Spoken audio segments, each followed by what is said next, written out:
Hello everyone and welcome back to another video. In today's video we are going to learn together how to find the area and circumference of a circle.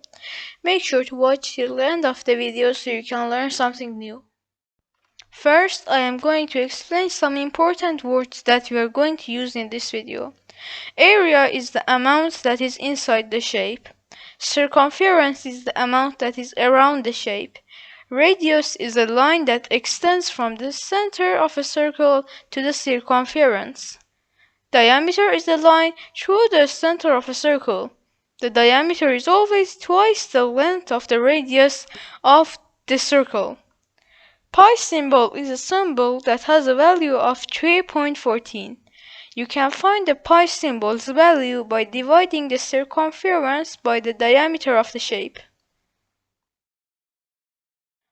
Now let's learn how to solve the area of a circle using this example. The formula of the area of circle is A or area is equal to pi multiplied with r or radius to the power of 2. In our example, the radius is 5 centimeters. When we want to do 5 to the power of 2, we have to multiply 5 with 5. 5 multiplied with 5 is 25. So we are going to replace this with 25. The pi value is 3.14. When we multiply 3.14 with 25, we will get 78.5.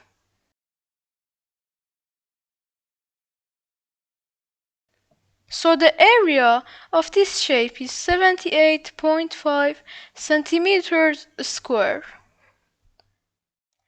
Last but not least, let's learn how to solve the circumference of a circle. We are going to use the same shape. To find the circumference of the circle, you have to multiply 2 with the pi with r or the radius. Or if you have the diameter of the shape, you will multiply the pi with the d or diameter. Now we are going to find using the radius of the shape. So I am going to remove the diameter part of the formula. The radius of our shape is 5. So we are going to write 2 pi times 5. The pi is 3.14. 3.14 multiplied with 2 is 6.28. So I am going to replace this with 6.28. Now we have to multiply 6.28 with the radius that is 5. When we multiply 6.28 with 5, we will get 31.4. So the circumference of this shape is 31.4 centimeters. Thanks for watching till the end of the video. I hope you enjoyed this video and learned something new. Make sure to like and subscribe if you learned something new in this video, and also share this video with your friends.